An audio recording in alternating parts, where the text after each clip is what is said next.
Hi and welcome back. Today I'm going to be talking to you about this Hinoki cypress which I've just finished styling. It's a tree which belongs to a customer of mine, and I plan to share the process that I follow when approaching a tree like this. So I hope you'll enjoy that.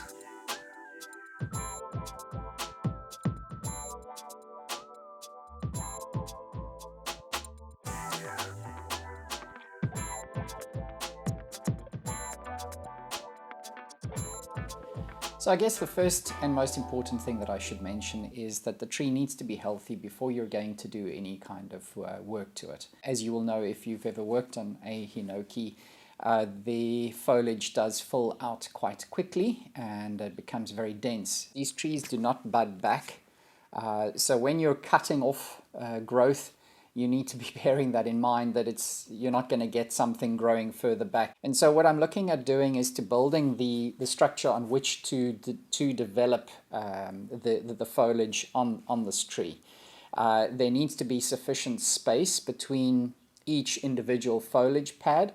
Otherwise, what you'll find is that on the interior of the pads, the foliage will start yellowing, becoming weaker. That is obviously connected to maintenance, thinning of the foliage itself. But at this stage, it's opening up the foliage, that there's a scaffolding on which the foliage can form to fill out. At the moment, the tree looks fairly open. There's quite a considerable amount of negative space in the tree. You need to be looking at the future of the tree and what the tree will look like in the future to come. So it's less about what looks great now, although one needs to find a balance between that. You need to be thinking about what you will like to see now, so you can still be impressed with what you have, the result when you finish the work. But you need to be thinking about long-term future of the tree to make sure that you are essentially, I like the word, future-proofing the tree to a sense. And in order to do that, you need to make sure that there's sufficient space in which those foliage pads can develop in, because you still want to have some negative space to enhance the definition of the individual foliage pads. In this particular tree, when it was given to me the first time to style, there was quite a number of structural faults in this tree. I'm not a rules person per se, but there are some of these rules, like bar branches, several branches coming out or originating from a single point. These are rules or guidelines which, as best as you can, you need to stick to them, because there's very good reasons why they are there. It does cause major issues to your structure, particularly in reverse taper, but also styling complexities or difficulties where branches are intersecting and conflicting with one another. So a lot of these faults need to be weighed up with, removing those branches in a tree like this, which is an old Hinoki cypress already, certainly in South African standards anyway. When you're cutting out branches, are you improving the tree, or are you taking away something from the tree? So I think this is the maturity that comes with handling, or that you need to develop when you're handling trees with faults, because I think that all of us would relate, and I was there too, that in the beginning when you started bonsai, you would assess it in terms of rules that you'd read in a book somewhere, or being taught, and then you eliminate everything that doesn't belong or that doesn't comply to the rules. And very easily you're sitting with just simply a trunk. There's no branches, there's nothing, because nothing conformed. But then the opposite extreme is not cutting off anything. So being sensitive to the material, the characteristics that are unique to that species, but also to the particular specimen of that species that's on your workbench at the time, this is very important. And with this tree, there was a number of faults, as I mentioned. I really needed to be creative about how I handled those faults. So for instance, there are certain areas on the tree which are quite hollow. This is a problem. You need to fill those spaces. So ideally, you don't want to have branches sort of coming around from the trunk. You want them to be originating from the trunk and then emanating outwards, almost like the spokes of a wheel, of a bicycle wheel. But sometimes And in a case like this, you do need to fill these spaces so that the tree's canopy gives you an overall good impression. You will find that sometimes bonsai enthusiasts will look at a tree in a very critical sort of fashion, and they will look at things like that and find fault with it. But if they stand back, they can appreciate the entire picture that you've created, the presence, the story that you've created with the tree. If that story is greater than the sum of the individual components that make it up, I think it's a successful design. What you might find is that in future you have new branches that emerge or new growth that opens up opportunities for you to fill that space in a better way. Then you can either eliminate that branch that you'd bent around, or you could take the bend out. But, so you've got to make the best of sometimes a less than perfect situation. Because of lack of maintenance on this tree in the past, a lot of in fact, all of the interior branches died out. So the branches have become quite leggy. So you need to try and hide that. And there were certain branches that were too long for the canopy, because of course you don't want branches to be overhanging branches that are lowered down in the structure of the tree. For aesthetic reasons, it doesn't look good. It doesn't give you this nice calming homogeneous sort of shape, of whether it be a triangular shape or a very rounded triangular shape. But when you have branches that protrude from that shape, it's kind of like jutting, and it just doesn't look very nice. So some of these branches were protruding, and so you need to put in some bends to shorten that branch so that you can pull it back into the structure of the tree. Visually, you can try and hide these bends. So this is an important sort of skill or technique that you can use to do that. Some of the other things, like I've mentioned, the tree starts at the lowest branches are going to be the ones that are extending the furthest away from the trunk. And then as you climb up the tree, so sort of like a staircase, the foliage pads start to get closer and closer until you get to the apical area where they are at their narrowest. What you'll also find that is in mature trees, the lower branches tend to have much more open pads of foliage. I would say that in a natural environment, this is because less light is getting to those lower branches. And in our bonsai, we can emulate that by also creating a more open structure. This is also why your foliage pads, so to speak, up in the apical area will also become closer together and will be less defined.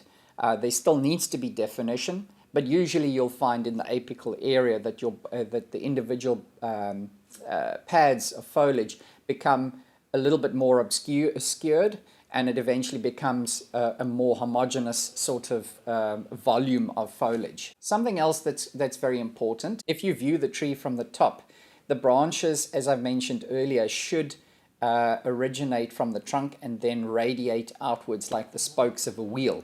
And this is this helps you to create almost a sort of like a circular or oval kind of shape.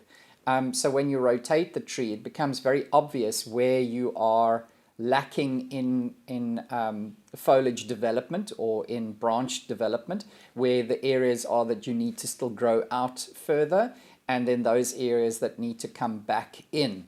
But it's a good idea to rotate the tree and view the tree from around the silhouette, and then also a great idea to view the tree from the top down as well. In fact, you can actually stand on a ladder and view the tree from the top down, and that'll very quickly show you where, or if you need to develop certain areas of the tree further. A lot of times you'll find that the apical area can be quite challenging. So I think that what you're looking at doing is the branches need to move, the angle of the branches need to move in a logical, or the angle of the branches needs to change in a logical sort of fashion. So what I mean by that is, if the branches lower down on the tree, they are the oldest branches, they are extending the furthest out away from the trunk, which means that the weight of the branch itself will bring that branch down. This is why younger trees generally have a very much more flame-like or upright branch habit, but older trees, the branches are generally hanging. It depends on the species, but usually this is an artistic convention or an aesthetic principle that you can help to create this sense of maturity for a bonsai tree, is that those lower branches hang down. And then when you get into the apical area, they should be growing upwards towards the sunlight. So they're not still at a horizontal angle. This just does not look natural at all. And so the idea at this particular stage, where we are still setting the structure of the tree, is that you need to get a good spacing of these branches and get those branch angles correct. And it's in this space that it can have an opportunity to develop, because it's going to have the sun, sufficient sunlight in order to do that. So you need to space your branches apart. And then as you get to the apex, the branch spacing is going to become less and less and less.